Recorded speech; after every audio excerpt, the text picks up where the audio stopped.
there an agenda? It's on the door. There is one on the door.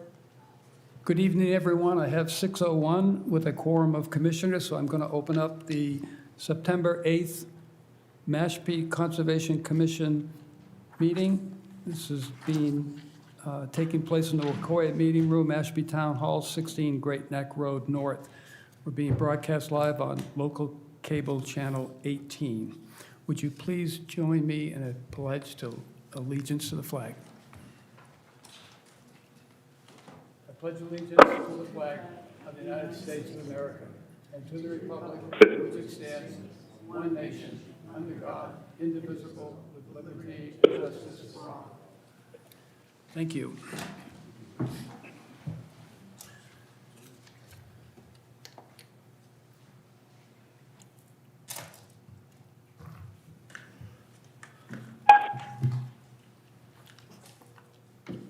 I'm going to open up the meeting and ask if there is anyone here that does not have business on our agenda but would like to address the commission. Seeing none, I will move to the pre- and post-hearing agendas. Drew, I'm going to ask you, are there any of these agendas that you would like to take before the first hearing? Just a couple of quick updates, I think, would be maybe the first two items. Would you tell Quick us updates for the commission. It's too close to the mic. First one being the Red Brook Road Culvert. So there is an association meeting that I've been updating the commission that I'll be attending on Saturday, but with recent COVID events, that will not be happening. I did reach out to the association. I told them that if I was feeling up to it, I could attend if they were comfortable with it, and they said, no, we're not comfortable with that, so I won't be attending. But I did send them, an update on what the town intends to do as far as the recommendation from Horsley Witten Group to construct an 8-foot wide box culvert and no longer have any obstructions. The association was primarily concerned about any liability aspects of what the town intends to do for impacts on their land. And town council's opinion was essentially that by returning conditions to what previously existed before the bogs, the town is not liable for impacts on association land. But I don't really see any impact. I mean, it's really just allowing a free-flowing stream to resume free flow, so it's not going to result in flooding, quite the opposite. So I just informed the association chair that any questions, they can forward them to me after the association meeting, and I'll be happy to follow up at that point. So I'm still investigating grant opportunities for planning and permitting stages of the Red Brook Road Culvert. And Paul has also given us a heads up on a Barnstable County grant opportunity that our DPW director is currently looking into. A letter of interest is due by the end of the month, and we'll be sending that in to get going on that grant process. And there's a couple of other opportunities as well that we're following up on. So, does anyone have any questions on that, Red Brook? All set, Marge, Brian? All set? Okay, we're good, Drew. Okay. Next update is the Upper Quashnet restoration.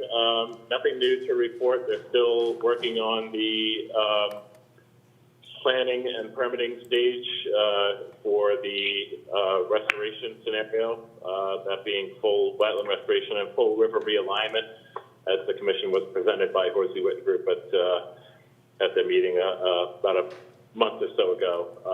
Horsley Witten came in, Neil Price updated the commission. If anyone wants to see that, or if anyone hasn't received the link to those plans and the details of that phase, just let me know and I'll be happy to send them out. The document size is too large, so Horsley Witten provided a link on an email that you click on and you can download documents from that. It's a portal, so that you can't send them over email because the file size is just too large. But if anyone didn't receive that or wishes to receive that, just let me know and I'll be happy to provide that link to you. Okay. And think with that, we can move on to the first hearing if that's what the commission would like.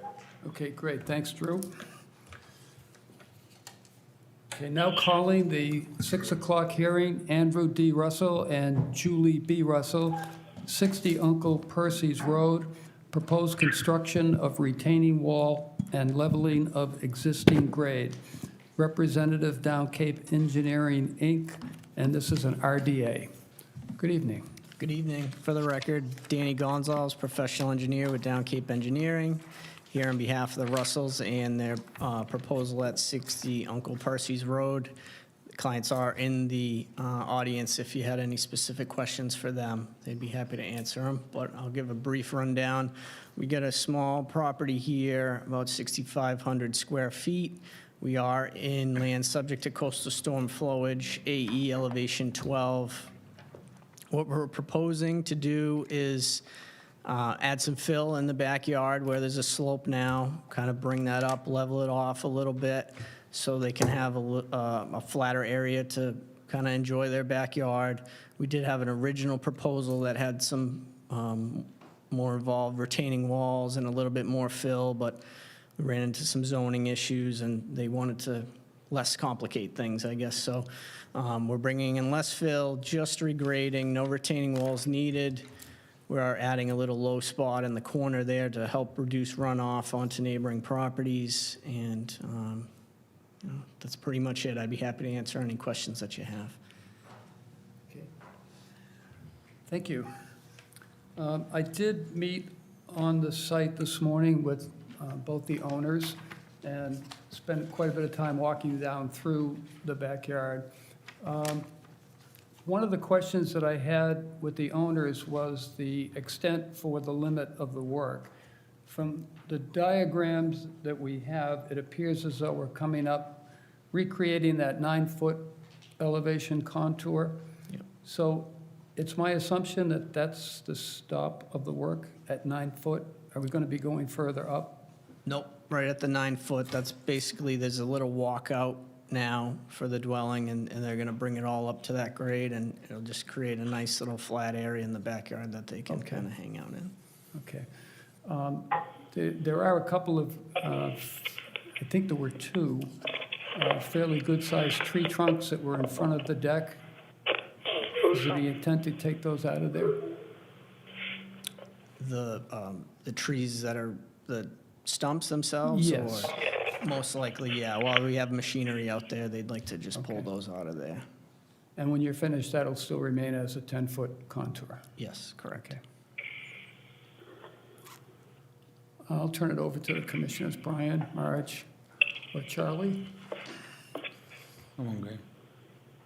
No, I was just interested in Drew's comments regarding the revised plan and project narrative. Are you saying that that's all done and submitted? So this is the latest plan that you're looking at now. Yeah. We did not submit a new project narrative, but it's, now it's just bringing in some fill, no retaining walls. So that's pretty much the extent of it. Could certainly outline a construction protocol or something if you wanted. We could submit that. Drew, do you have a recommendation on that? I'll have to hear that again. I could barely hear. I'm sorry. On the property, pending approval, there's a note that there should be a receipt of the revised plan and project narrative. And the owners are here, and I'm assuming that we've got that, or if you're comfortable with it, then I'm comfortable with it. But it's the first time that I'm getting a pass at this particular project, so I'm looking to you to say, yeah, this is good. In other words, we don't need to ask the owners to do a written project narrative. Yeah, I mean, if you want, I can offer my commentary. I don't know if there's any other comments from other commissioners. Paul, your call. Okay. That's my only, Mr. Chair. Okay. This revised plan came in today. Is that correct, Stacy, or I believe yesterday. yesterday? Okay. The first plan had the additional retaining wall, and I think it was 39 yards of fill for the first plan, and now it's down to 26? Correct. So it's been scaled back. And that's all that was requested of the, Right, it's just Yeah. that one corner Great. of the lot that's being graded Okay. off. And I wasn't here for the first hearing, so I just wanted to make sure that that had been complied with. Good. Charlie, do you have any questions? And Tom is with us. Oh, and Tom's on too as well. Tom, are you all set with this particular proposal? Do you have any questions or comments? No, no comments, but thank you. Okay, thanks. Charlie? Any questions at all? You asking me? Yes, do you have any questions on this first hearing? Only question I have is, when are we gonna fix this mic system? I'm having an awful time trying to hear you people. I can't fix it now. Uh-oh. It's what we're, unfortunately, what we're working with. Yeah. Yeah. Yeah, if I could just comment on that. IT has tried everything, Charlie. It's really a matter of just is what it is when it comes to these hybrid meetings. There's no solution unless you come in person if you want to hear up close and personal, and it's your choice if you want to participate remotely, but this is one of the pitfalls of remote meeting format. Try to encourage people to speak as closely into the microphone as possible so that you can hear as good as possible, but it's just an is what it is situation. That's what I was told by IT. No, I've been told the same thing. Yeah, Not optimal. not optimal, yeah. But here we go. No. Okay. Is there anyone in the audience that would like to question or comment on this particular hearing? There being none, I will entertain a motion. Oh, It's an RDA. we're gonna hear Drew's comments, or I thought he gave those. can he have but them? No? Did he finish up? Drew, are there other comments that you would like to make, or are you all set? I think I'm all set. I just wanted to, maybe it would be good just to have on the plan, as the lot size is 40,000 square feet, it is a land subject to coastal storm flow lot, landlocked, and with that square footage comes a retention of native vegetation standard of 30%. So it would be good just to see some sort of notation on the plan added on. Not that I think this should be a continuance or grounds for a continuance in any way, but it would just be good to show that, just a notation or some detail on the plan showing that it meets that standard under Regulation 25 of 30% natural vegetation to be retained on the lot. And my only other comment, which I think it's probably not a real concern, but I just wanted to make sure that as a result of this grading, the project narrative does state that it won't exacerbate runoff onto the northerly property. So I just want to be assured that that's indeed not going to be the case, that it will not exacerbate runoff as a result of the changing in grades. Okay.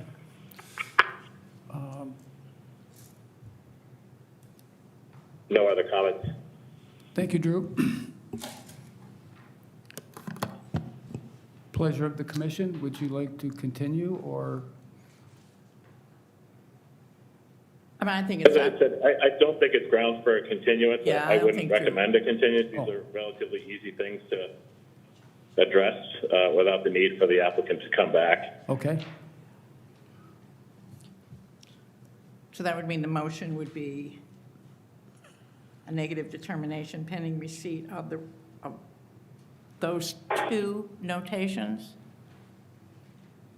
Do they need to be that complicated? Drew? I just want to make sure the language is right. You said 30%, the notation of a 30%, and the notation of that it will not exacerbate the runoff into the neighbors?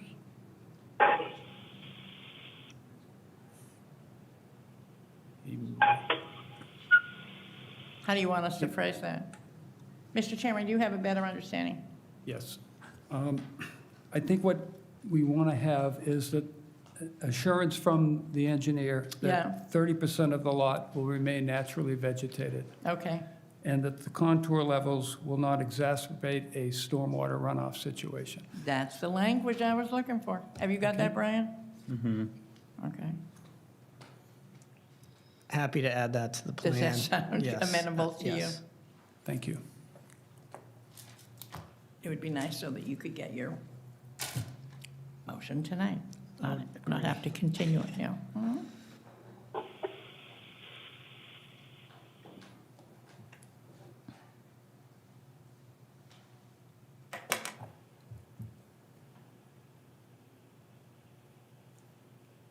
Was that a motion? Second?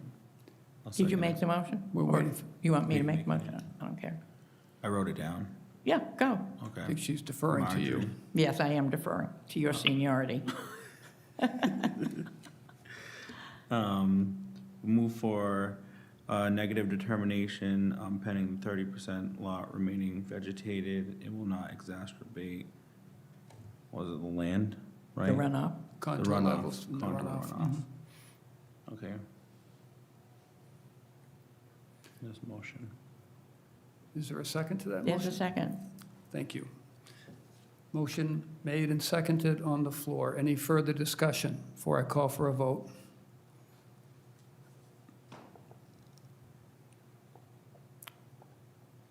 There being none? I'll go to Tom first. Aye. Thank you, Tom. Brian? Yes. Thank you. Marjorie? Yes? Charlie? Yes. I vote yes as well. Motion carries. Thank you. Thank you very much. Amen.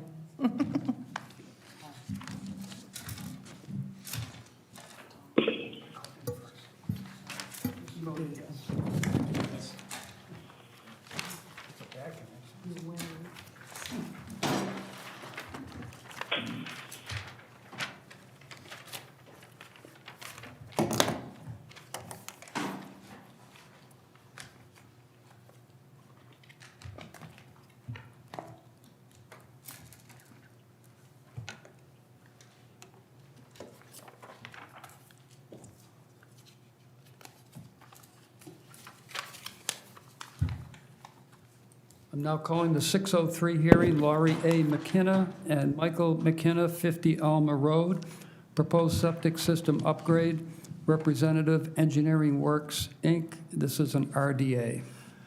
Good evening. My Good name is evening. Peter McEntee, a professional engineer with Engineering Works, and we're working in an AE elevation 10 flood zone, land subject to coastal storm flowage. We are intending to upgrade the leaching system for a failed septic system in the backyard. There are no wetland resource areas within 100 feet of the site. No variances are being requested by the Board of Health for the system as well.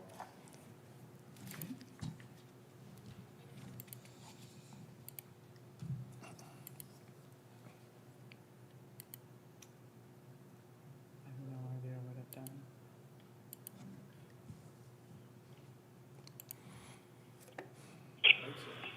There we go.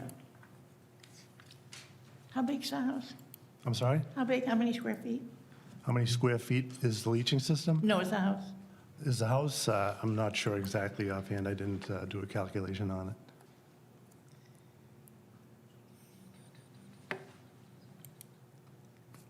Looks like about a 20 by 40 approximately, so. With the sunroom on the back. Sunroom is supported on sonotubes.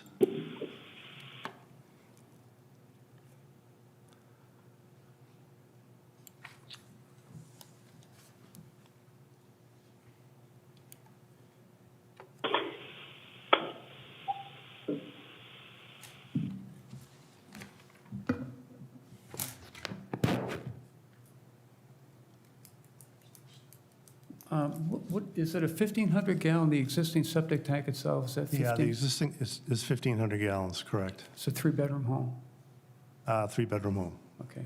And it's, the leaching system which was previously fed gravity, is too close to groundwater, so we've had to put a pump chamber in to bring it up to get our 5 feet of separation.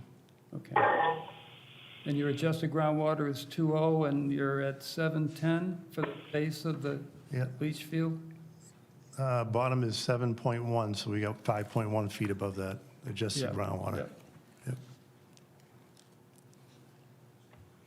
Yep. It's a low-profile leaching system, so there'll be minimal grade change in the backyard.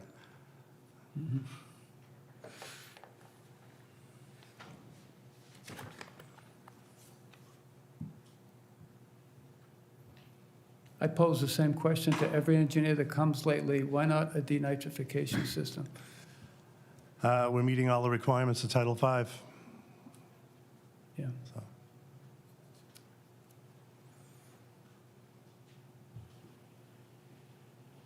I have no further questions. I'm good. Tom or Charlie, do you have any questions? No?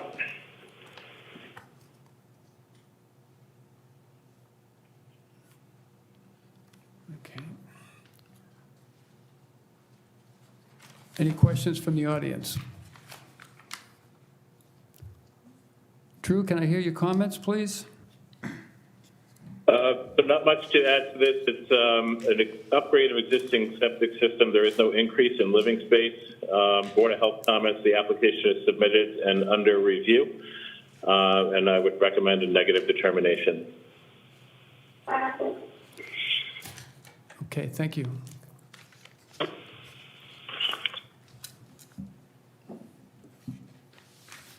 No other questions or comments? I'll entertain a motion.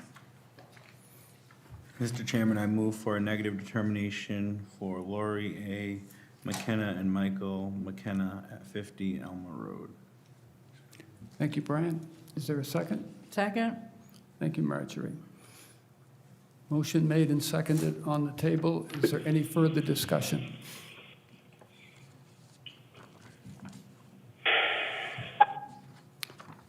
Hearing none, I will call for a vote. Tom? Aye. Thank you. Brian? Yes. Thank you. Marjorie? Yes. Charlie? Yes. I vote yes as well. Motion carries. Thank you. Thank you.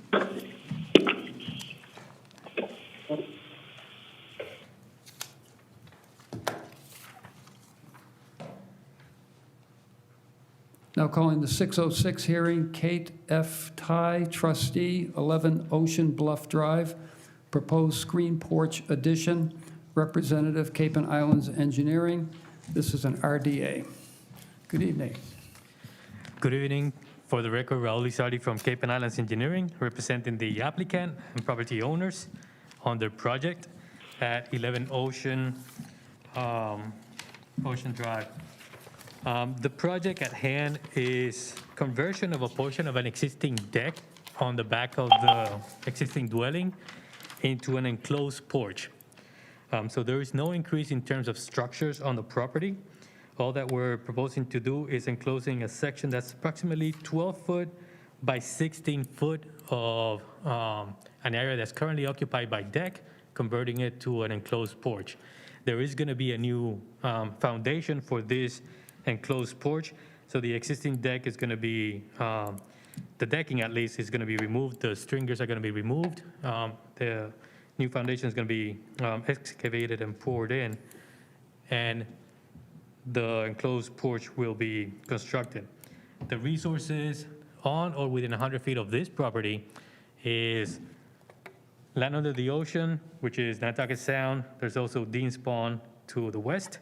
There's a coastal bank. There is coastal dunes, there's coastal beach, and there's land subject to coastal storm flowage.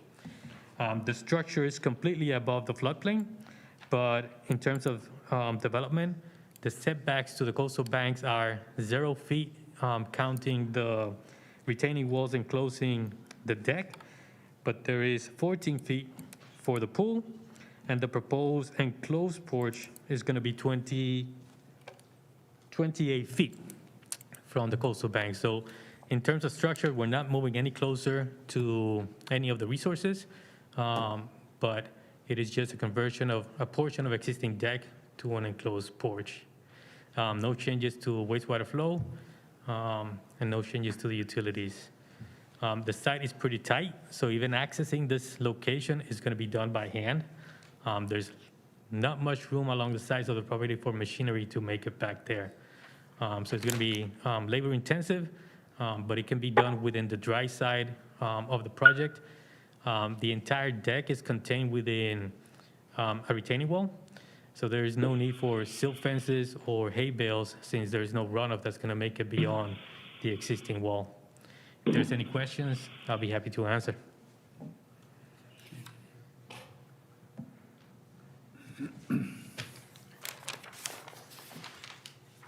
Raul, in the process of the excavation, it's all by hand? You can't get any type Right. of machinery Yeah, it's back pretty there. narrow. And as the excavation occurs, that material's carried out? It's not going to be stored anywhere on the site, is it? There's no room on the side, so it's Right. going to be wheelbarrow to the front. The only side that there's a truck that can be accessible to the site is through the driveways. Okay. Wow. Wouldn't want to do this job. Actually, I have not seen underneath the deck, so I don't know if, because it's only a 4-foot frost wall, I don't know if there's room for the sands to be shifted around underneath the deck. But Right. other than that, it has to be wheeled out. Yeah. Other commissioners, questions, comments? I'm just curious on the, what are the footings now for the deck in that area? I'm not sure. I'm not really sure what's holding the deck in place. I know the entire perimeter of the deck, it's a retaining wall. So I don't know if the stringers for this deck are attached to that wall. There's also a pool, but usually decks are on sonotubes. So at least there should be sonotubes, but I'm not sure. And this is going to be a four-season? Or is it just going to be It's an a, enclosed porch. Usually that is the term for four-season rooms, but I don't know. I don't know if it's going to be so you heated. don't know if there's going to be an HVAC or, you know? Yeah, I don't have that information.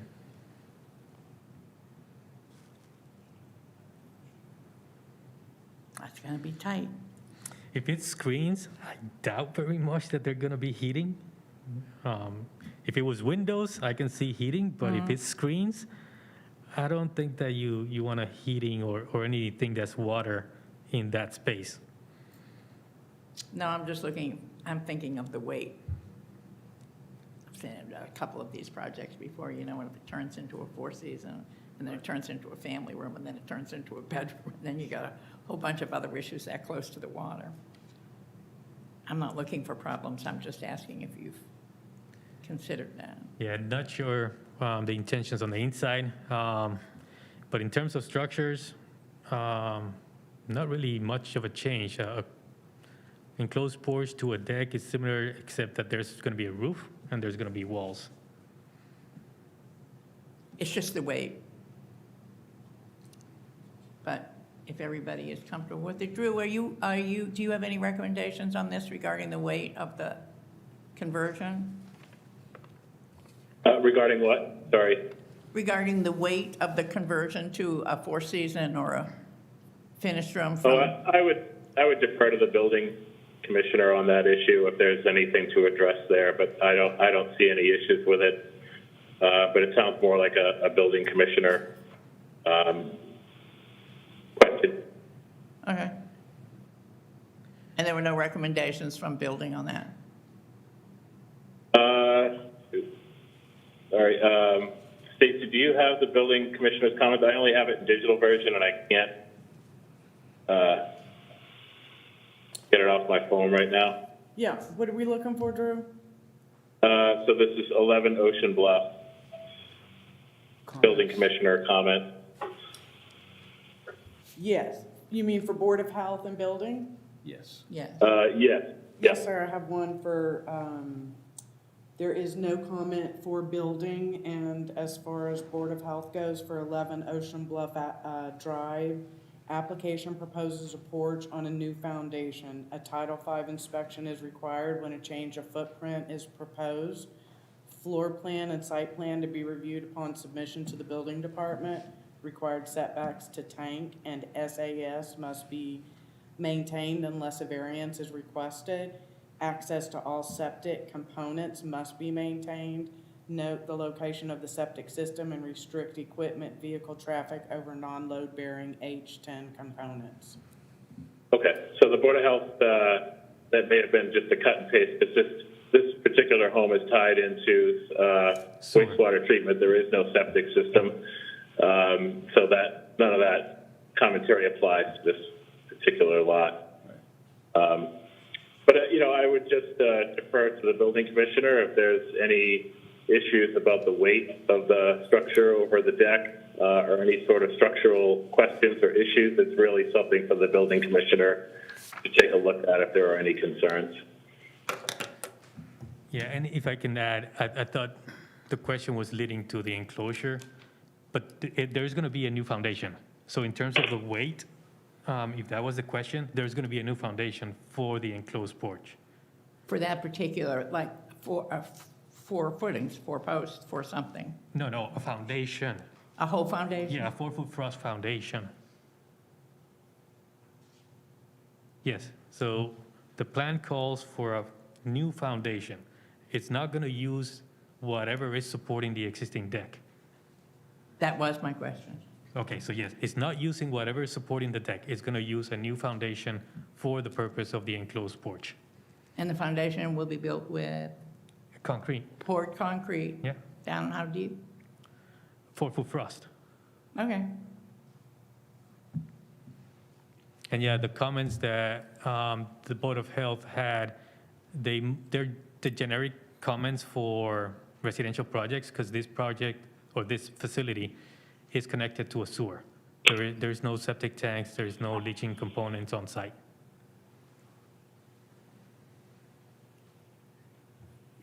No more questions, Mr. Chairman. Yeah, I'm good. Tom, Charlie, do you have any questions? No, I don't have any questions.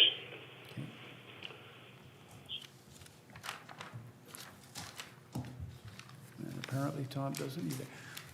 Any questions from those in attendance? Okay. No other comments, Drew? We all set? Yep, all set. Thank you. Okay, I'll entertain a motion. I would move for negative determination at 11 Ocean Bluff Drive. Thank you, Charlie. Is there a second? Second? Thank you, Marjorie. Motion made and seconded on the table. Any further discussion on the motion? Hearing none, I'll call for a vote. Tom? Aye. Brian? Yes. Marjorie? Yes. Charlie? Yes. I vote yes as well. Motion carries. Thank you. Thank you, Raul. Thank you.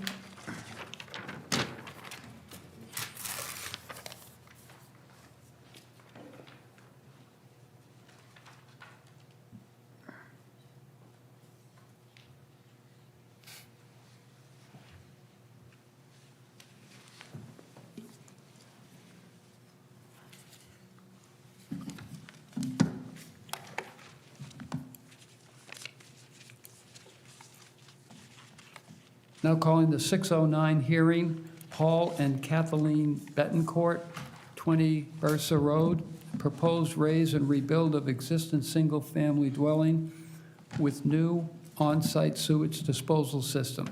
Representative Marsh Matters Environmental. This is an NOI. Correct. Good evening, Mr. Chairman, members of the commission. Mike Ball from Marsh Matters Environmental. I'm here representing Paul and Kathleen Betancourt, 20 Bierce Road. They've got a small 7,500 square foot lot in one of the densely populated neighborhoods of Popponesset. This is a house that was built in 1960 with a cesspool, and Mr. Betancourt would like to raise and rebuild this structure and remove the cesspool and install a new sewage disposal system. This is an area that's only within the Zone AE Elevation 12 coastal flood zone, so there are no other resource areas other than the flood zone. As part of the project, to accommodate the new soil absorption system, as you can see on the proposed site plan, there is fill proposed to the rear of the house and in the front. So right now, if you can see the pictures of the lot, if you've been there, it's a very flat lot. It's got a retaining wall along the back property line. So fill will be placed up to that retaining wall, and there'll be just a small slope leading down from the front of the house to Bierce Road. No naturally occurring vegetation will need to be removed as part of this project. So it is compliant with your Regulation 25 requirements. Pete McEntee is the designer for this system, did the site plan.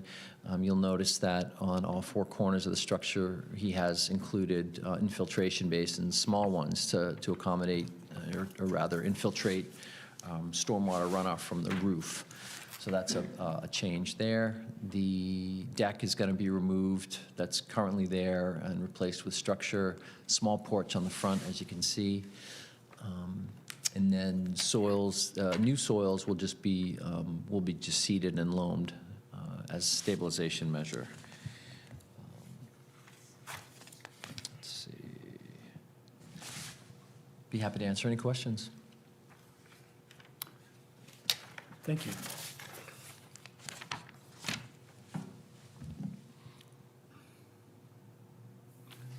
I guess I'll start. And I'm going to ask you the same thing. Why not an IA system?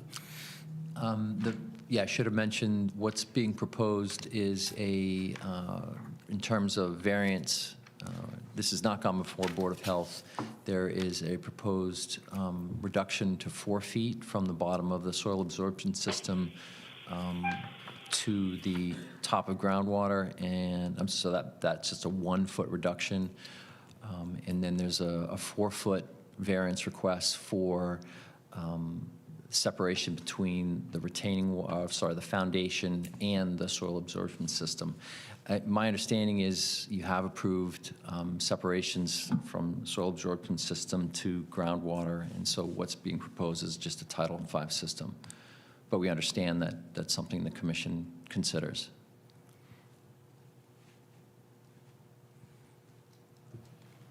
And this has not been approved by or reviewed by Board of Health yet.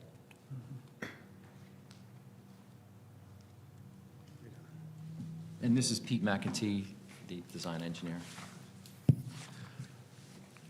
Yes, regarding the reduction to groundwater, we've done several systems on Burst Road where they've customarily given the 1 foot reduction to groundwater, so that's why we're requesting the 1 foot reduction to groundwater. Groundwater right now is 2 feet below existing grade. The cesspool's in the groundwater, and we're making a marked improvement over what's already in the ground there. That's a given. Yeah. So we haven't gone to Board of Health yet. I wanted to get your comments before I went ahead and submitted my application to them. But we are going to submit for a public hearing with the Board of Health on this as well. Okay. And prepared to make whatever requirements we have to do to make it work. But Yep. Given the state of the water quality here in Mashpee, and I'm sure you're very familiar with what we're up against, and looking at a groundwater reduction variance, I don't feel very comfortable seeing the standard Title V go in here. I look at Regulation 25, and protection of groundwater is very clear. So I would maintain the stand with Regulation 25 and feel as though, as a commissioner, my job is to protect that groundwater. And, if you could adjust your plans accordingly, then I would feel very comfortable with the project. when you say adjust the plans accordingly, what are you referring to? I would like to see an IA system. Okay. So if we were to get the 5 feet of separation, it really wouldn't matter to you, you still want to get an IA, is what you're... I'd feel more comfortable. To be perfectly honest with you, and I've said this at many meetings, I don't feel comfortable with a Title V system going in the ground in the town of Mashpee, period. They don't work. They just don't fit the bill for the nitrogen issues that we're faced with. And I'm very realistic as to the costs and everything that goes with it. I've got a Title V system in my yard, but if it were to go tomorrow, there'd be an IA system in its place. But that's neither here nor there. It's my own opinion, and I'll defer to the other commissioners for questions and comments that they have. Thank you. So, Mr. Chairman, can I just clarify, would you be comfortable with moving this forward with that particular condition and waiting for the Board of Health to come back with their approval, and in particular having it, I don't know how you would want to word it, to move it from a Title V to an IA, I don't know. Do you want to word it that way? I share your concern, but I'm not sure if in this stage that's the best move forward. To move it forward pending or subject to approval by the Board of Health and a specific recommendation to change the septic. Well, I would suggest that we listen to all questions and comments from the full commission Okay, that's present here tonight, along with our agent, yeah, and then we can formulate whatever motion you wanted to make. okay. Thank you. Brian, any? Yeah, I'm fine with the commission if we want to move forward with that, making that a recommendation. I guess my question would be more to the representatives, if we make it a recommendation, or if you'd be looking for a continuance to provide us with the revised plan.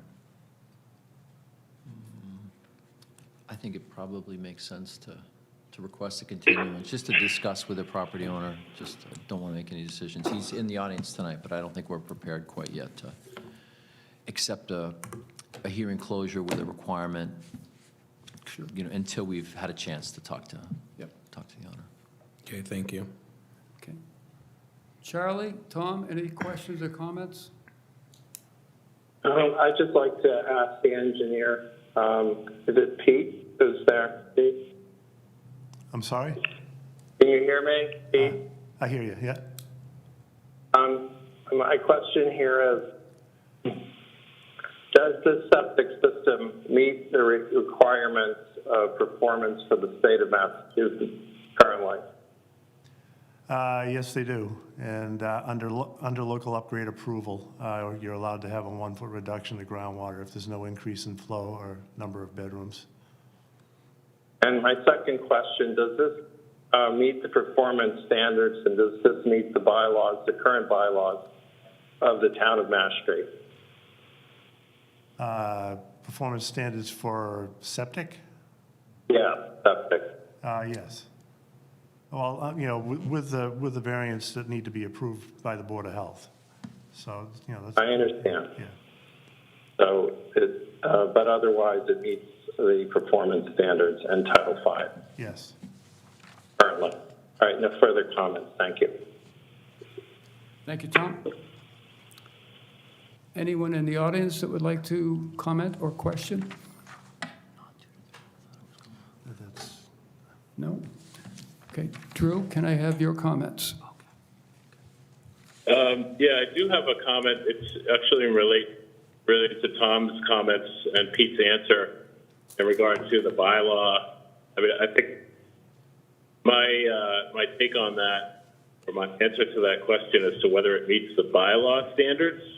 And I think if you're going to ask about state standards, you really should put precedent on bylaw standards before the state, and under the Wetlands Protection Act, not the state septic system regulations, because that's what your purview is. But under the bylaw, there is Regulation 30, which deals with water quality. And as a running theme through much of our regulations is to try and remove or reduce impacts to resource areas to the greatest degree possible. And in this instance, when you're increasing the number of bedrooms from 2 to 3, you're in a Zone 2 water recharge area. excuse me, And you're doing a raise and replace. And you're not offering up an IA system to alleviate any sort of additional nitrogen input, even despite the variances. I don't think it meets the performance standards under Regulation 30 water quality. I would hope that the commissioners are familiar with that reg, and that question wouldn't even need to be asked, but apparently it was. So that's my opinion, that it does not meet the performance standards for Reg 30. And I agree that this should have, if the commission is to approve this, it should be pending an IA system installation. Okay, can I respond to that, Drew? Yeah. There's a typographical error on the plan that was given, that was submitted to you that was clarified this week. There's no increase in number of bedrooms. There are 2 bedrooms, and we're only going to be having 2 bedrooms. But we're providing a design flow of 330 gallons a day to have that additional flow. Not flow because it's going to be generating that flow, just flow because we're proposing a alternative leaching system that gives you a 47% or 40% reduction in the area. And by getting that, I don't want to reduce it any more than 40% for a 2-bedroom house. So that's why I'm going for a 330 gallon per day design flow, but it is in fact 220 gallons per day pre and post development. So Okay, so I that's wasn't my aware of mistake. that. I I haven't was provided. just looking at the current plan that I have and the project description, which mentioned it was going to be increased to 3 bedrooms. So Yeah, no. if it's maintaining at a 2-bedroom system, then no, I do not see a need for an IA system component. I only really see the need for that when there is an increase in living space in any of these septic system applications, or if it's new development.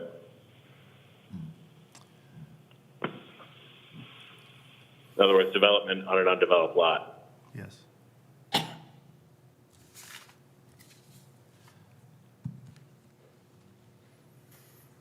So I will provide, this was discovered this past week in a discussion with Christine Willender at the Board of Health. And so that's, I just did the revised plan, making the revision that it's a 2-bedroom house and daily flow of 220 gallons per day. So it hasn't reached your Thank you. office yet. So, Okay.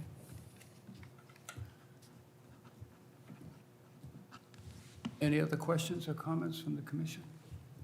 I do have Board of Health and Building Do you have those? comments. Yes, sir. Is now the time for that? Yeah, sure. All righty, in reference to 20 Beers Road, the building department project is by right, no zoning relief required.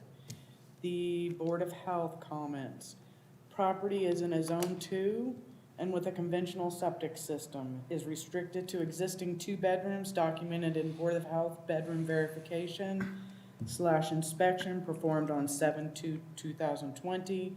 Engineer intends to submit revised plans that show a 2-bedroom dwelling with a 3-bedroom septic system.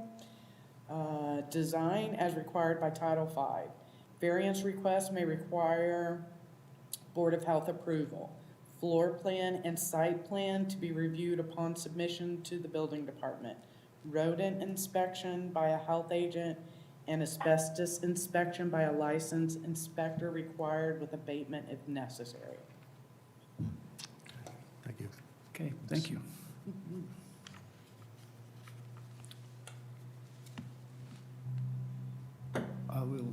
I'll entertain a motion.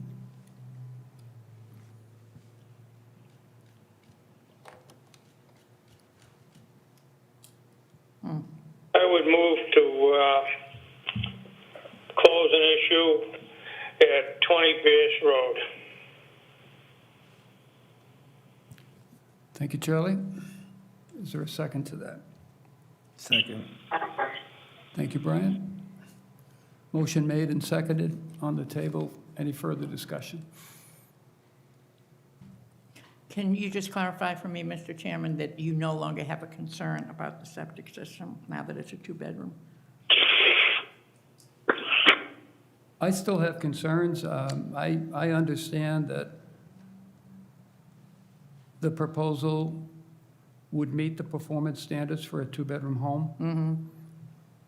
But as a steward of the environment for the town of Mashpee, I have concerns about protection of groundwater. And I just find it very hard to, on a day-by-day basis, look at the water quality here, and then sit at this table and approve a standard Title V system going in the ground with a reduction to the groundwater.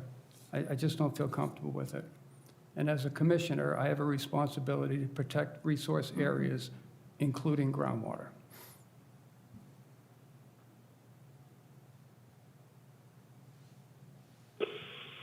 So let me ask you, are you amenable to language that shifts it to an IA?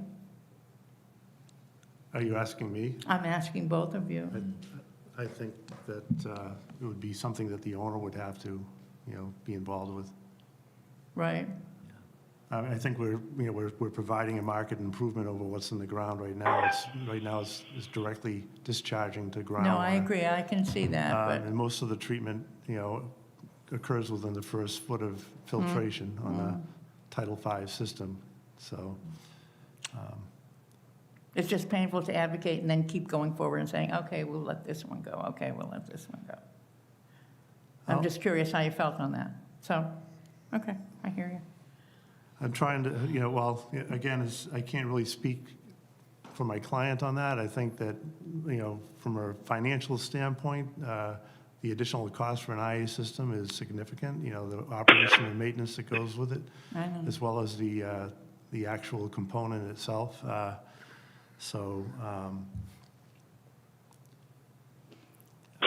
understand both sides, Yeah. But I do know that what is going in the ground and what is being proposed is a substantial improvement over what's there, so. It's a given, yep. In an already difficult economy, we're building products that are expensive, everything's expensive, so.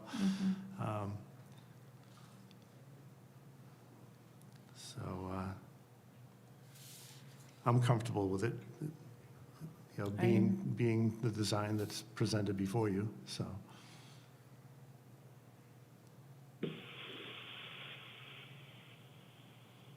That's all, Mr. Chairman, I guess.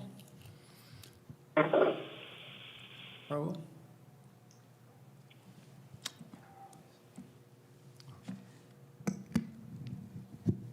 Yeah, Raul Lizardi from Cape Knowledge Engineering.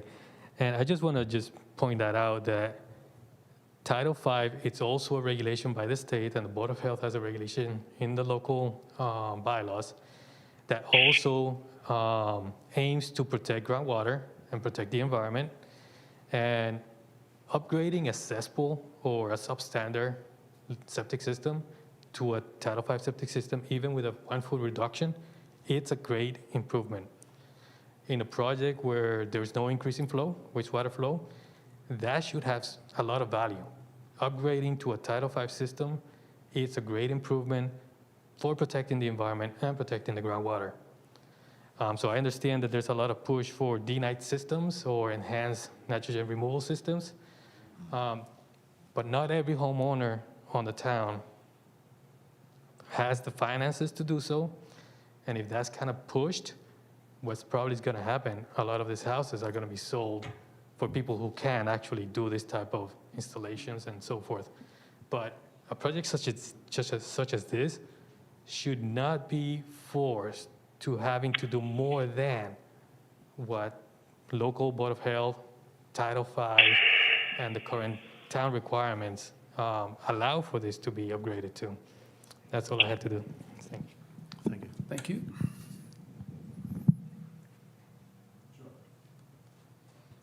No other questions or comments from the commissioners? No. Then I'll call for a vote. Tom? Aye. Thank you. Brian? Yes. Thank you. Marjorie? I'm going to go yes. Thank you. Charlie? Yes.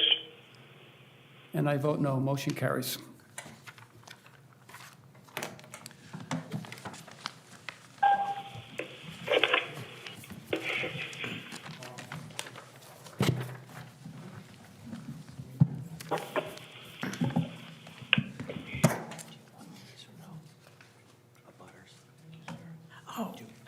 Stacy, yes, please. Thank you, sir.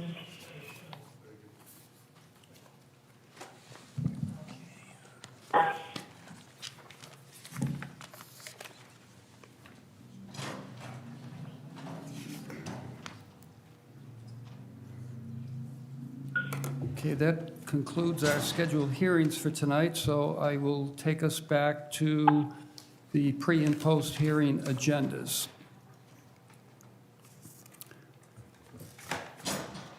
Drew, I'm going to go back to you on these agendas. Sure. So the next agenda item up for discussion is the bylaw review subcommittee / updates on the proposed Chapter 172 amendments for the October 2022 town meeting.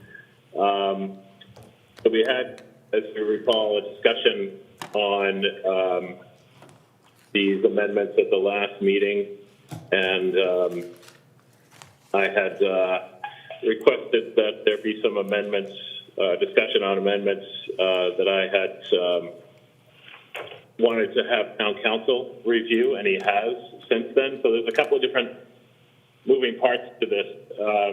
As the commission recalls, part of this amendment dealt with changing regulatory language under regulations 25, land subject to coastal storm flow, and 29, natural vegetative buffer zones and buffer strips. So given that those are regulatory changes, and there's a difference between the regulations and the bylaw, talking about the regulations here, regulatory changes do not need to go to town meeting. They can be handled under the town's home rule authority. The town has a bylaw, and we have passed regulatory amendments through that home rule authority in the past, so they do not go before town meeting. They never do for regulatory changes. For bylaw changes, yes, that goes before town meeting. So those are two components of this article that should be removed outright based on town council's feedback, which I agree with 100%.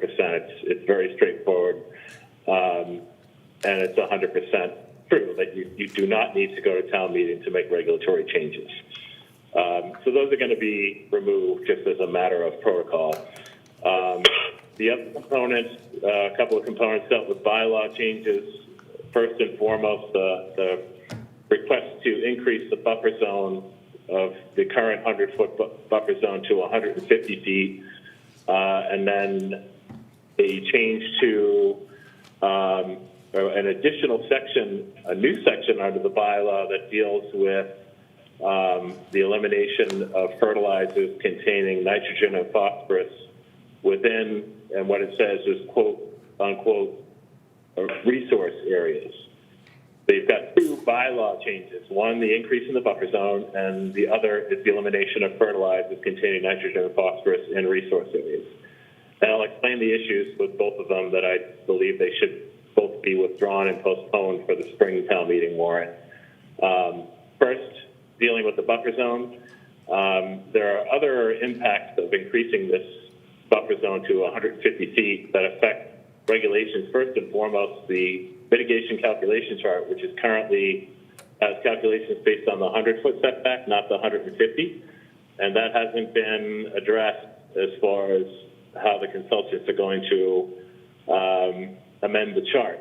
But to bring that to their attention, that's definitely something that needs to be done. If you're going to increase the buffer zone, you have to make sure that that increase is accurately reflected wherever it's referenced in the regulations, and that just wasn't done. Secondly, is that the explanation for this, while I agree that I endorse this increase in the buffer zone, but there are important aspects and explanations that need to be expanded to provide to the public that clearly explains what the impacts are going to be of this increase in the buffer zone. And those impacts will differ when you're dealing with undeveloped lots versus previously developed lots. And so that explanation needs to be, expanded and provided, because right now I think there's a lot of misconstruing out there and misunderstanding that by increasing this buffer zone to 150 feet, you're not going to be able to do anything on your previously developed lot. You're not going to be able to raise and replace. you're not going to be able to expand, you're not going to be able to do anything at all, and that's simply not true. And so I think it just warrants the opportunity to address those questions, provide a more expanded definition so that people clearly understand what the impacts are of this expanded buffer zone. For undeveloped lots, the biggest change will be that instead of a 50-foot no-touch zone, so to speak, with the exception of pathway to the water and vista pruning, that will increase by 25 feet to 75 feet. And again, this is all going to involve additional explanation. If that 75-foot no-touch zone renders a lot, puts a lot in jeopardy of not being buildable because of other setbacks, we can look at having the waiver section revised to address that, to try and strike a balance. So all of these things just need more public outreach, more conversation, and more vetting. And if we were to push forward with the current wording as it is right now for the fall town meeting, I think that based on just a lack of information and explanation alone, they will not pass. And I would completely understand why they wouldn't pass. So, so that's basically what I wanted to discuss with the commission. I'll open up the discussion amongst the commissioners if anyone has any questions in regard to this request to withdraw the proposed article. Okay, thank you, Drew. Questions, comments from commissioners on the proposal to table the amendments?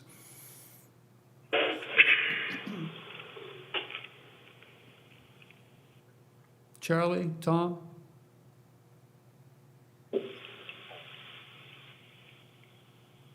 No?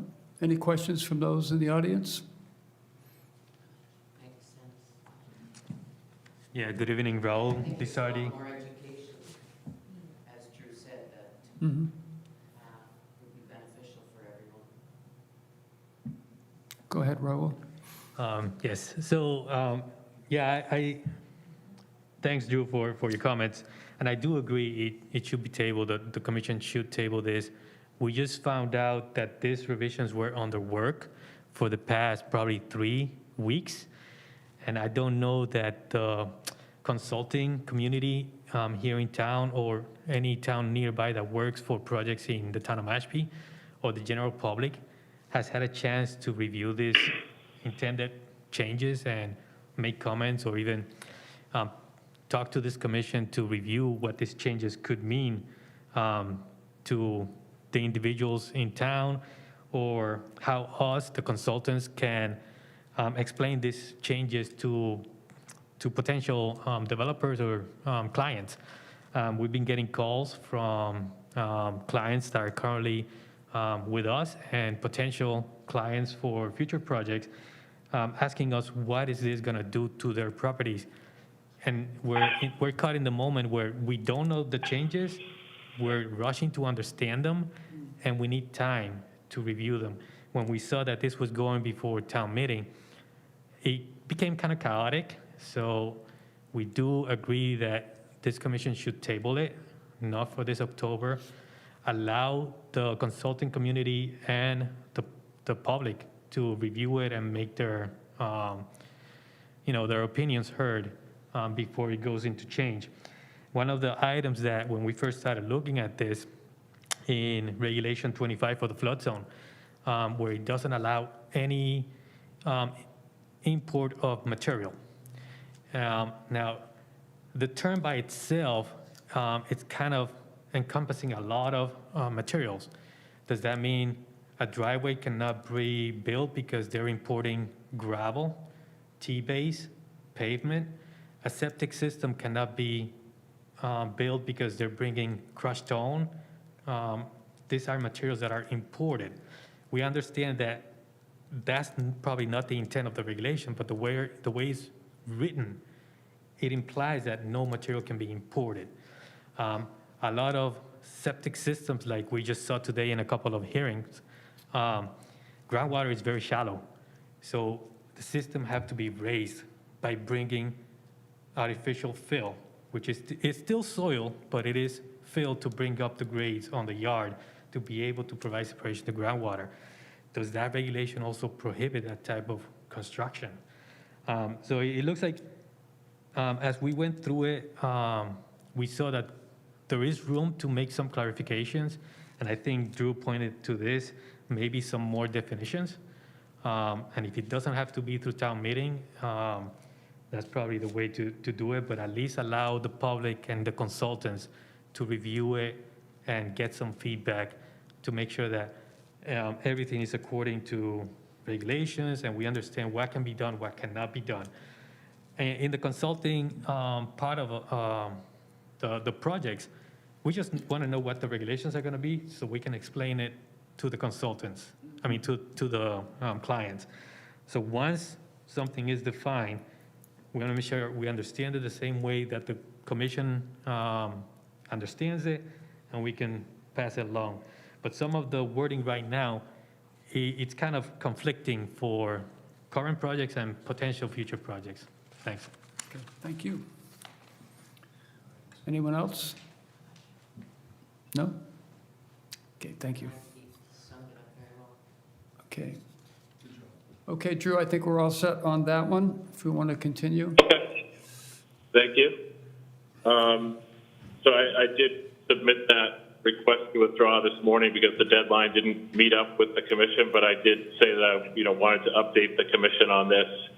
And I think we all had a sense that this just makes sense. It was just the deadline to finalize the warrant was unfortunately at an earlier time than your meeting. But I appreciate everybody's feedback and comments. Okay. Thank you. So the next item is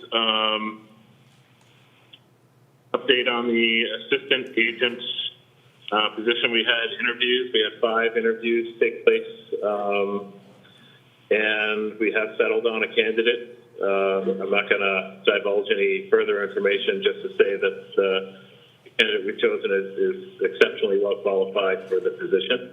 And the next is to provide the recommendation from the 3 of us, myself, Assistant Town Hall Manager, and Human Resources Director, as to our recommendation who should be hired for the position. So I'll keep everybody updated on that. Next item is the general protocols for executive session criterion. I did send out town council feedback on what the criterion are for executive session. And I know there was a question brought up at a previous meeting in regards to going into executive session to discuss potential conflict of interest. That is not a criterion for executive session. So if that discussion is to take place, I think it's the best way to do that is to, first of all, provide notice to whomever the subject matter, person of subject matter is, so they can properly prepare to address any concerns, and then place it on a future meeting agenda for discussion. So if there's any questions on that, I'll be happy to answer.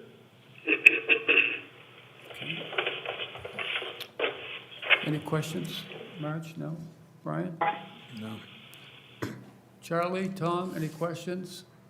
No. Okay. Anyone in the audience? No? I think we're good on that, Drew. Okay. The next one up is the open meeting law complaint, discussion on open meeting law complaint that was filed by Meredith Kilpatrick against the commission. Specifically, I think it was Paul and myself were named in the complaints of open meeting law. And this goes back to the last meeting we had where I had asked for a roll call vote to discuss some amendments to the proposed article for the town meeting warrant.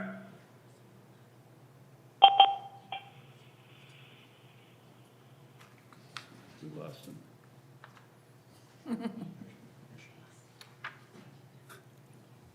There are gremlins.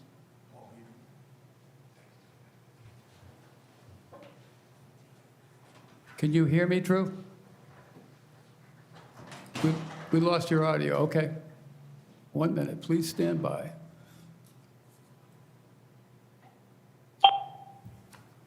Sorry, I got disconnected there. Yep, you're back. Okay. Let's get back to this. Okay, so the open meeting law violation. So it was a little bit convoluted what happened at that meeting. I had asked for a roll call vote to discuss amendments. There was some discussion on that roll call vote before it was finally taken to open up discussion on these amendments to the regulations. And this was really in the interest of bringing them to town council for a clarification. It was not intended to take any vote of endorsement or to circumnavigate public input. That was really not the intention at all. Yet this complaint seems to allege that that's exactly what we were trying to do. And I will point out also that discussion on these bylaws, any amendments to town meeting articles or bylaws in general, have been an ongoing agenda item under the title of Bylaw Review Subcommittee on every single agenda since this past April. And yet I haven't seen anybody from the public, any real estate agents or anyone else come into the meeting to address concern, even though it's been on every single agenda since April. It may not have been immediately apparent, but I would hope that the term bylaw would entail discussion on anything related to bylaws. So I apologize if that wasn't crystal clear to the public, but it has been on the agenda. And it probably wasn't even warranted that I had requested a roll call vote to discuss it because it was already on there. I just wanted to make sure that I was covered under the open meeting law to discuss something that wasn't clearly spelled out on the agenda, that specific item. So that's really my input when it comes to this open meeting law complaint. We'll certainly follow up on it, and I'll open it up to the commission for additional discussion. Thank you.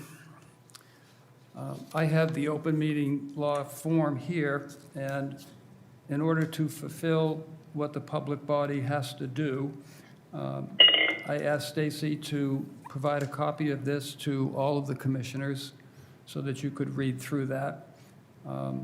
We need to meet and review the complaint within 14 business days, which is what we are doing right now. So we're going to meet that criteria this evening. I'd be more than happy to hear your questions or comments from the commission as to the contents in this complaint. And once I've heard those, I would recommend that we refer the complaint to town council and let town council formulate the response that's required by law. So I'll ask for your input at this time. Well, Mr. Chairman, I agree with you, and I think Drew, has done a really thorough job, not only on this issue, but on the issues relating to the bylaw amendments themselves. So I think the most important thing for everyone to know about the open meeting and what we've done is what Drew said about there was no intentional attempt to circumvent any public discussion. In fact, it does. I'm glad you mentioned the subcommittee. It does come forward. It is available for open discussion. It should be available for open discussion. It will be available. And I think the tabling of the issue was a smart move. And I think it's a good position on the part of the commission to validate that. And I think the remedy has been forthcoming. I think it's a good resolution. Yeah. As Drew mentioned, it has been on our agenda continually, and it's always open to comment by the public. I do this in every single meeting, every single hearing. I go to the public and I ask for their input. So I'm kind of surprised that this has come in written the way that it is. But we have it, so we have to go through the steps exactly as they're outlined. And it's a healthy process for the public as well. Sure. It's a good, healthy process to Yep. get it out there. And so, with Brian? great gratitude, I think we've done our work, I believe. Yeah, I was on the subcommittee with Drew and Alex when we had this discussion, and we were notified about the complaint. I think that it's also important for us to be mindful of the fact that even though public comment is not listed on the agenda, every time the chair opens the meeting, he does ask if there's anyone in the audience that has an issue that is not before the commission or on the agenda. We also had a hearing where I don't believe I've seen anyone come forward and participate when we did have the hearing for the previous changes that we talked about prior to the amendments that were just given.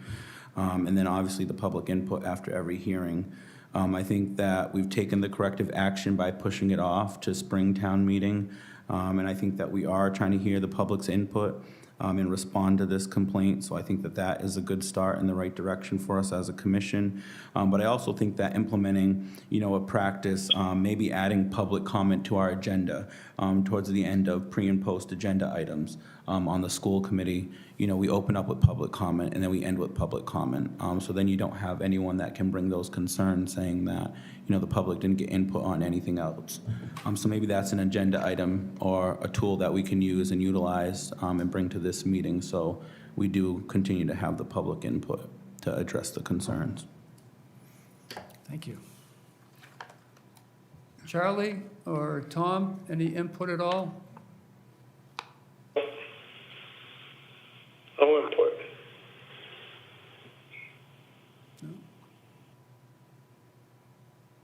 Aaron, would you like to comment on this? No, thank you, though. Okay. Okay. Drew, I'm going to ask you a question. Should I entertain a motion to have this remanded over to town council and a vote? Sure, couldn't hurt. Okay. Then the chair is open to any motion that a commissioner would like to make regarding the complaint that's before us. I'm not sure it would be appropriate if I made the motion. Probably not. Probably not. So can I second it if Brian? So the motion would be to remand the open meeting law complaint for the Conservation Commission to town council for review? Yes. Okay, motion. Thank you, Brian. Is there a second?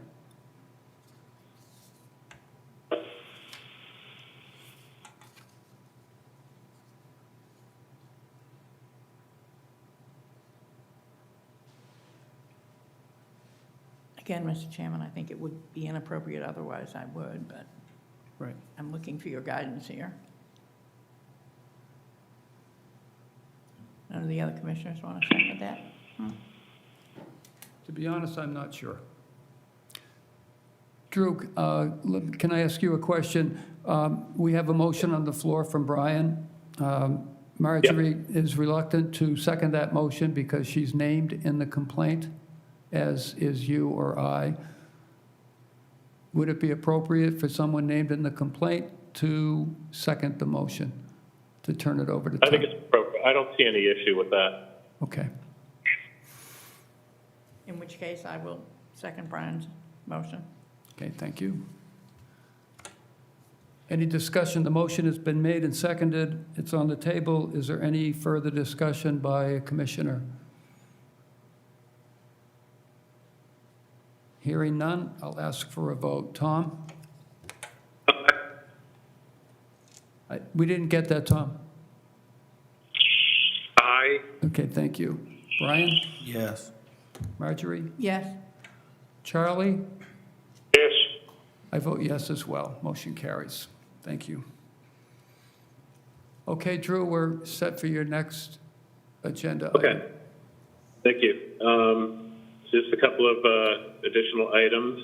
John's Pond, post-treatment survey of John's Pond from the most recent application of Procelicor to eliminate the milfoil, invasive milfoil, has been completed. I will send that out to everybody. It was 100% successful, and they're going to do another winter follow-up survey, but for all intents and purposes, it looks like milfoil has been 100% eradicated from John's Pond with this most recent second round of treatment, which is really great news. Nice. And then we'll move forward on addressing the milfoil and also invasive bladderwort or fanwort on Situate Pond.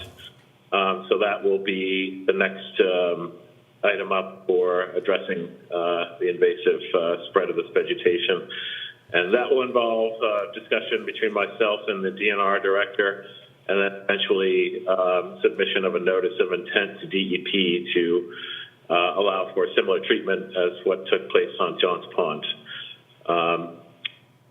Next item is just an update on Choptic Bog. We, working with the Inland Sea Program and State Fish and Wildlife and our consultants towards the Witten Group, we came up with a revised timeline for all of the project deliverables, which are the various stages of information plan updates and narratives that are coming forth as we progress closer to actual permitting and construction. So those timelines have been revised to keep things kind of on track for what we estimate to be full project completion by mid to late winter of 2023, which is really exciting. So looking forward to progressing on that project and seeing that come to fruition. And I'll keep everybody updated as we get more information in. Local comprehensive plan, and from what I understand, the final stages are being wrapped up. I don't really have any detailed information. I haven't taken a look at the website recently, but if anyone has any more recent updates to add, I would open up for that discussion. Anyone on that? No? Good. No, I think we're good on this, Andrew. Okay. And then the last item is we had a discussion on the land acquisition subcommittee, forming a subcommittee for land acquisition, which I think is a great idea. Unfortunately, I didn't document at the last meeting when we had this discussion who actually wanted to volunteer to be on the committee, so apologize for that. But I just wanted to kind of reconfirm, and then I can, form a email distribution group and get a meeting scheduled, our first meeting scheduled. I think Drew, I think I missed the last meeting. Can I get an update on what that subcommittee is exactly about? Yeah, so the subcommittee is basically, we were discussing the most recent effort to acquire open space in private land and set aside open space in Mashpee, which is a property at 751 Main Street, off of Route 130, basically. It's an 8-acre parcel, privately owned, that directly abuts Pickerel Cove conservation land. And in discussing that, I mentioned that there are other parcels coming down the pike that, the town planner has identified as priority acquisition parcels.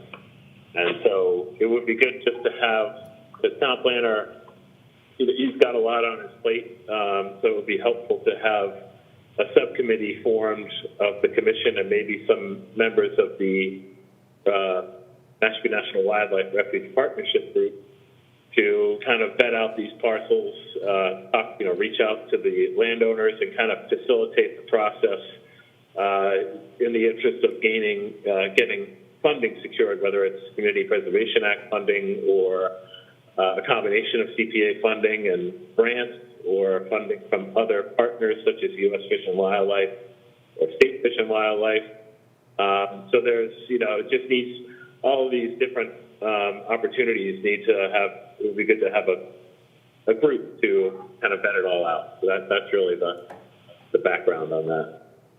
Okay, thank you. I'd love to volunteer for that if you're looking for people. Okay, that's great. Drew, I would like to be, I'd like to volunteer. Okay. So I think we have one more before it becomes a quorum, which I'd rather avoid, so that way I don't have to post for a public meeting. If you can keep it to 3. I'm fairly positive last meeting Alex wanted to participate. Yes. Yeah.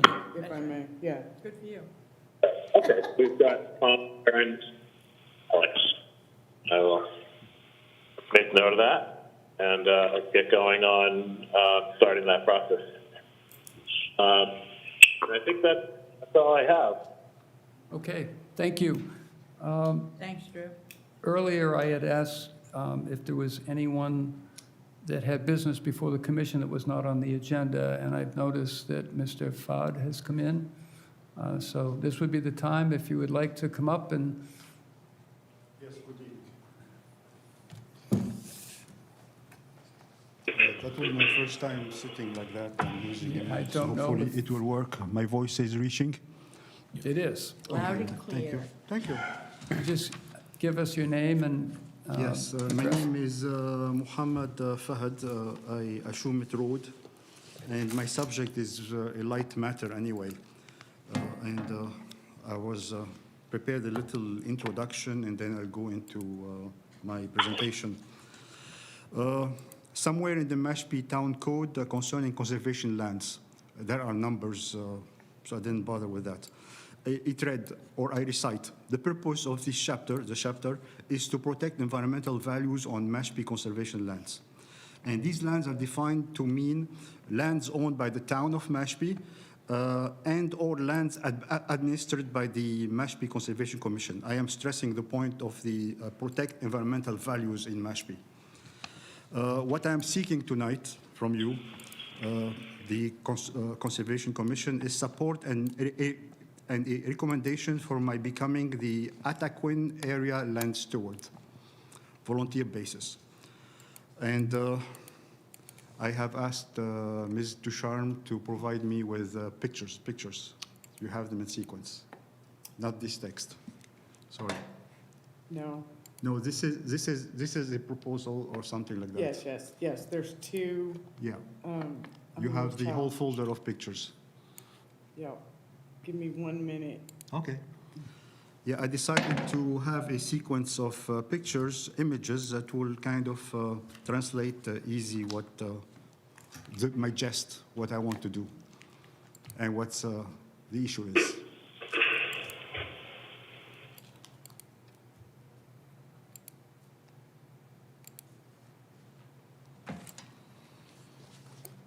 And as I promised, I do have the thing, you could click on it immediately and get all the pictures.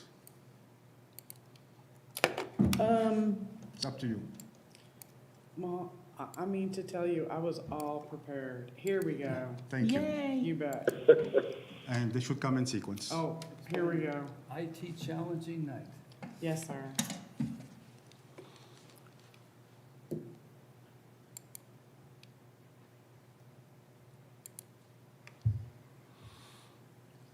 You're missed, Drew. This is a test, it's only a test. Yeah.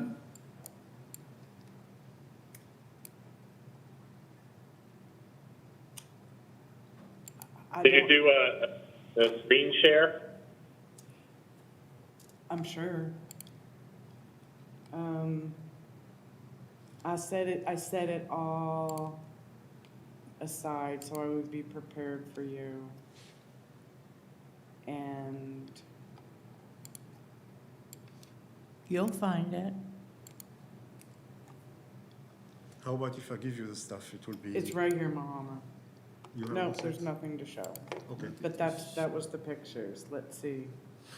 I do apologize. You have it under download? Is it in the folder with the letter by any chance? The folder with the letter. I saw the letter come up. Is that all that's in that file? I know when I downloaded it, the pictures and the letter were all in the Can I same. have your key, Mohammed, just for Sure. the pictures? And it has the title on it. Those are the other files. Good backup.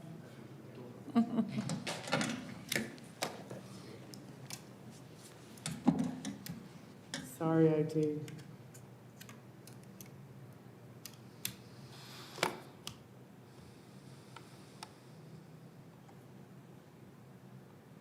Yes, this is one.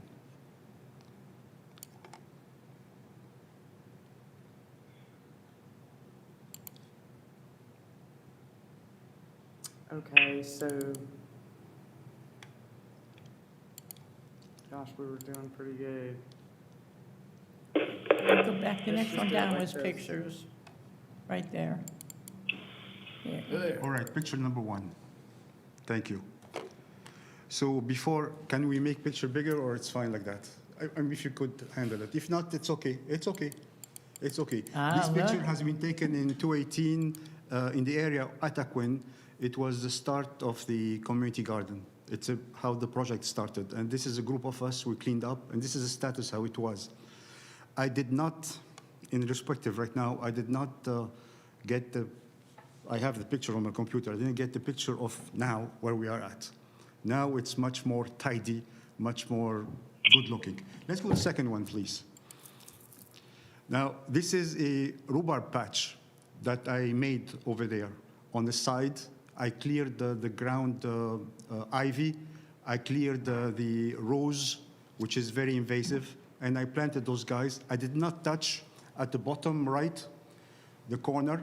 You actually bottom left corner, there is what's called sumac, Sicilian, very strong, very nice. Next picture, please. This is another shot of the sumac. It's no big deal. Let's go to the next one. And this, you know what this is? Parsley. No, this is marshmallow. It's a mushroom. Marshmallow. And nobody knows marshmallow leaves can be eaten. Wow.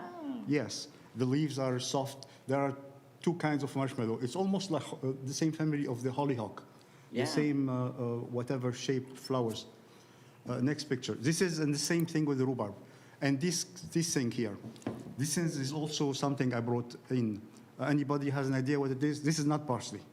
Can I just keep saying parsley? You could Because definitely. it looks like. You will win the prize eventually because it will be parsley. It would be. This is mugwort. And it turns out that mugwort is a good medicine, supposedly. I mentioned to Ducharme, it is good medicine for COVID. It helps with the respiratory system. Wow. They use it in Madagascar as a main treatment for the onset. Wow. You have to boil and drink for 10, 15 days. Now, the name of the mugwort is here, the lingo of this country, but it's Artemisia. And Artemisia is over 2,000-year-old used plant in China. So if Chinese have been using it for 2,000 years, it means it has some value. But myself, I have drank some of it. The deer like it. That's why I brought it here, because where it was before, the deer was chopping it off. They like it. Okay. Next, please. Thank you. Now, this is an interesting plant, and this is just, they're small and babies. It's called Merlin. Now, this plant here comes from the old continent, and it spreads all over the place. This is a very important thing that every old man tells you or old person tells you about it. It's good for when you have coughs. When you have what? Cough. You cough. Oh, you have cough. Yeah. You have cough, you just make, it has no special taste. It has nothing. But basically, you have to get 2-3 leaves dried, crumple them, boil, and drink the water for a few days, and the cough goes away. I have people who tested it. Me, I know about it. Next picture, please. I mentioned, I'm going to tell you where these things, so this is a general picture of a rhubarb plot that I created in the Ataquin place. And I put in those aluminum flashing to test and to protect. I got it from an old gardener. It will help against the ground ivy and other guys to come in. And I don't need to maintain it. I just plant it, etc. Please, next one. Now, this is where I got my mullein.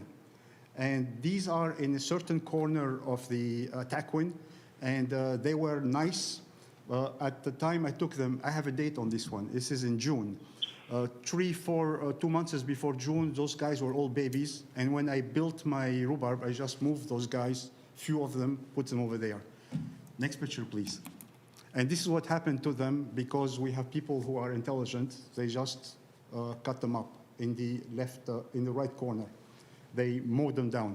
It is not a DPW work. It's somebody who cut them up. Please go. Now, this is the view of this big, the mullein, how it grew up. And that's the date is July. Please, more. That's it. That's it, that's good. I have, that should be over. Now, I have my proposal, which comes in the original, in the root of the file. Yeah, this one here. So I presented this proposal to the town manager and to become the land steward. It's 5-page proposal. Down there are the areas that I looked at. Previously, before the proposal, I have made contact with the conservation agent and told him that in the absence of the lady who used to take care of the AmeriCorps pollinator garden in Ataquin, this lady is Ms. Gadori, and I met her. I used to see her work hard over there. So I told Drew that weed called wild sorrel, which people can eat, but basically it is almost like crab grass. And we kind of, I told them I'm going to clean it up and clean up other stuff that's like that. And eventually it came in my mind that we need to, I could do more. So could you flip down because you'll see pictures? Yeah, down, down, down. That's the pollinator garden. And I took a shot of the previously. Down in the right corner, you have the fellows, the sorrel. Yes, on the left side, yeah, bottom. These guys are like small things, and you could tell that they are healthy, which means they go and sneak in. I found out also some invasive rose. I found out a nice, beautiful, well, actually, the guy got cut off, a nice, beautiful oak. It started making 3 branches. It was hidden. Those guys, this is not their place there. I'm not being nasty to them, but they could go somewhere else. The pollinator garden can be improved better by taking care of the soil. It had quite a bit of good soil, but one can add. I added the layers of grass clippings, which I got them from somewhere. Let's go to the next page. And the next page is the place where those, the one top left picture, you could notice the Merlin at the corner. There, I go down at the, could you raise up the picture? That's the Merlin picture. No, yes, this one here. So could you go down again? This area, no, not down like that. Yeah, on the same page. This area has been built by gardeners to compost, except that this compost operation is a total failure. There is reason for that, not intentional. And behind it, the DPW, my folks in the garden committee, had the notion they're going to put in a slab of cement, and then on the understanding that the gardeners will grab the refuse from their own garden, grass and what have you, put it over there. I was totally against that. And actually, it's holding. I mean, basically, they're waiting for me to die so they could do it, which is not happening. No. So the last picture is basically the rhubarb. I found out a couple of days to call it a rhubarb plot. This is it here. And it is, if you go down, yeah, basically, it held quite nicely. And this, as you could tell, it's sometime in June.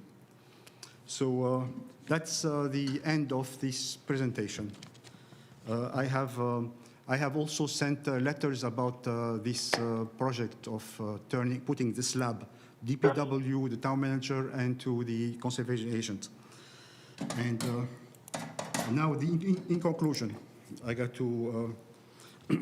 So my final remark is that I'm asking myself, and I want you to hear it, why do I bother? And the second thing, why do I want to be land steward? I have no direct answer to that. However, I do forage, and that's the clue about the whole matter. I care about the health of my own natural surroundings, of which Ataquin is an important part. There is plenty of stuff in all of Mashpee that I draw from. I forage.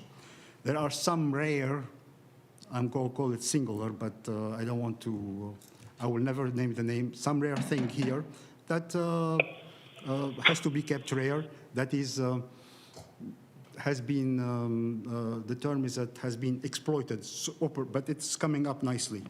Even next to my house it's coming up.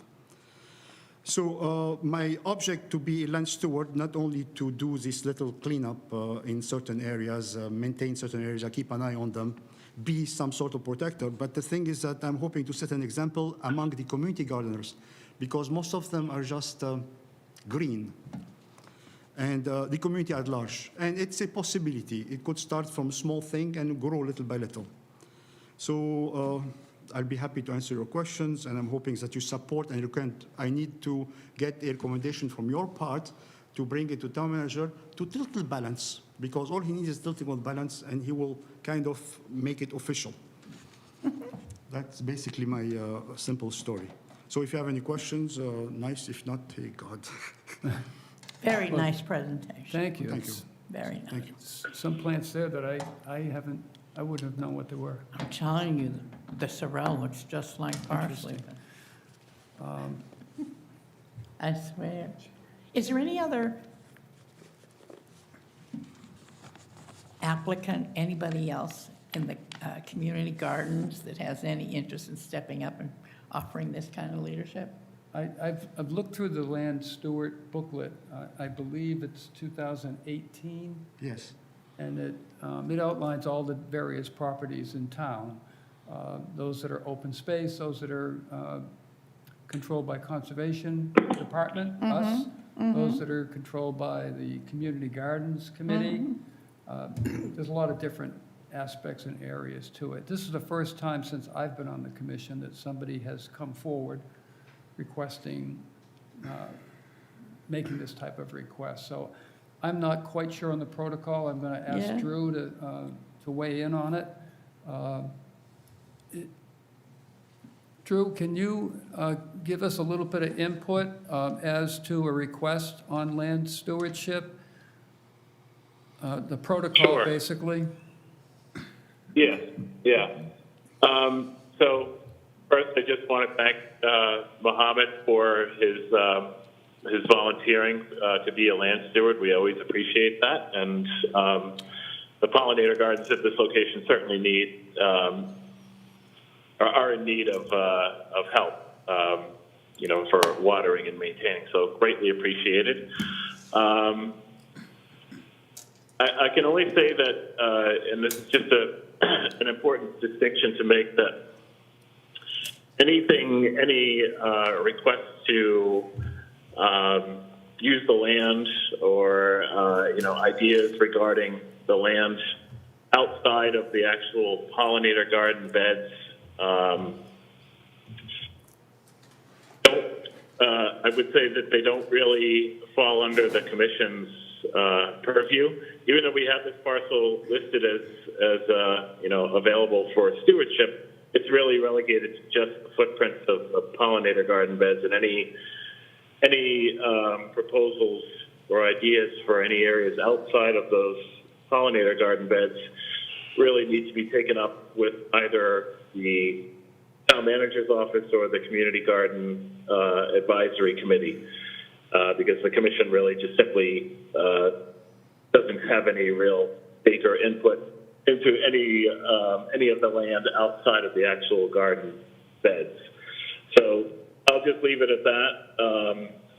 Not that I, weighing in one way or another as far as the ideas that you have, Mohammed, but just speaking on behalf of the commission and how we address stewardship at this parcel, it's relegated simply to the pollinator garden beds and no areas outside of that. So any ideas or projects that you have in those areas really need to be taken up, as I know you're already aware, with either the town manager's office or the community garden advisory committee. So. Okay, thank you. So we have purview over the pollinator gardens, Okay. but we do not for the community gardens in the areas outside of that, is what he's saying. Correct. So am I right, though, in assuming that Mohammed's coming here looking for, not an appointment, but looking for the commission to give him a stamp of approval so that he can move forward? I think you said that might tip the scale. Yeah, the term in English is basically the protective environmental values from your part. As a matter of fact, I would add a little bit of comment to Mr. McManus.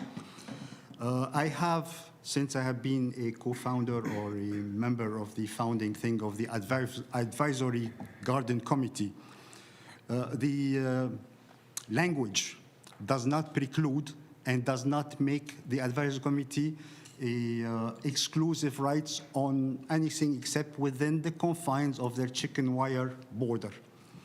Outside is still within the privy of the town of Mashpee. Land, open land, they have a term for it, not the conservation. And the town manager is the person who has the authority. And I do remember our last communication with respect to this matter from the town manager was that in verbatim, he will talk with you.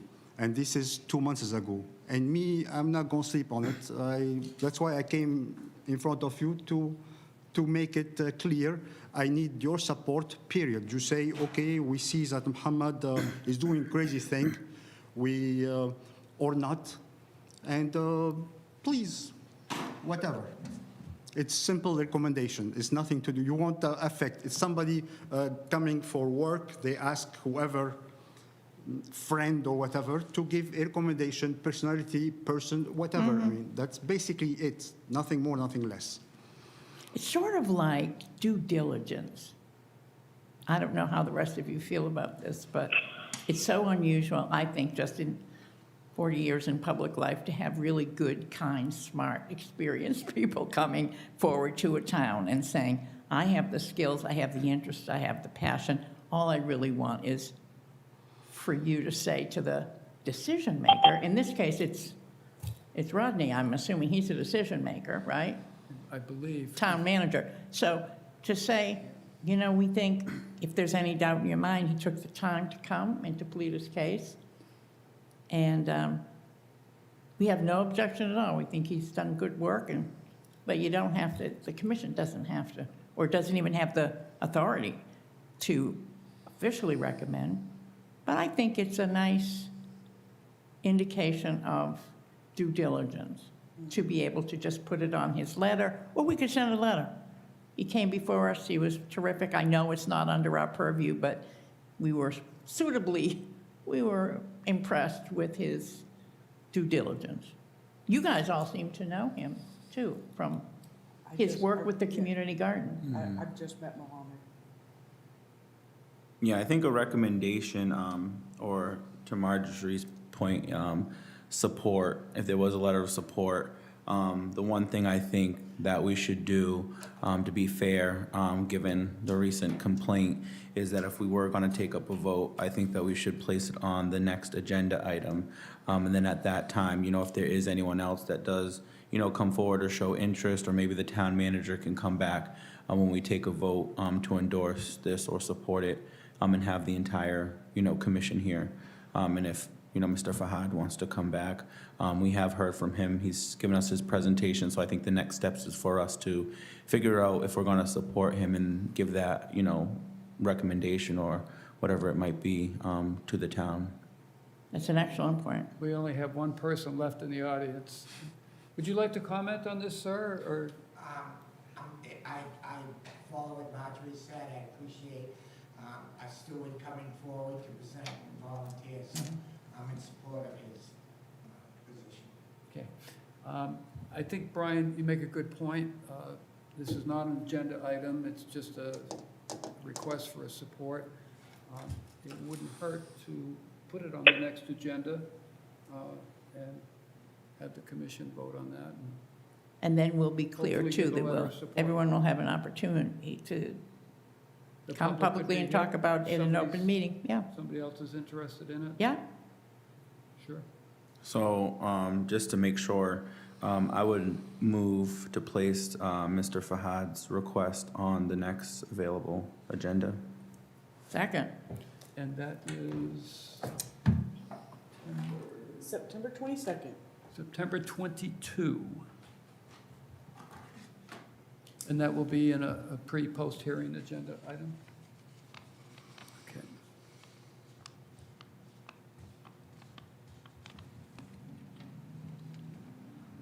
Very good.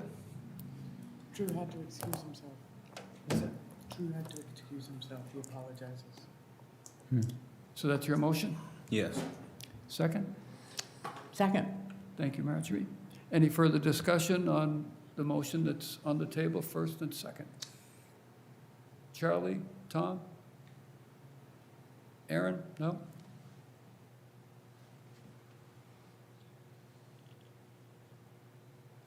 Hearing no further discussion. Tom? I'm going to abstain because I didn't understand the presentation or what our jurisdiction is. So just abstain. Okay, thank you. Brian? Yes. Thank you. Marjorie? Yes. Charlie? No. Is that a no? And I vote yes. Motion carries.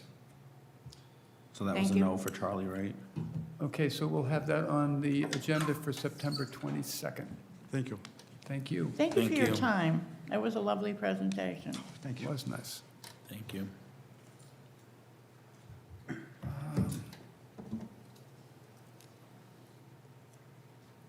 Before I ask for a motion to adjourn, is there anything else that the commission would like to bring up?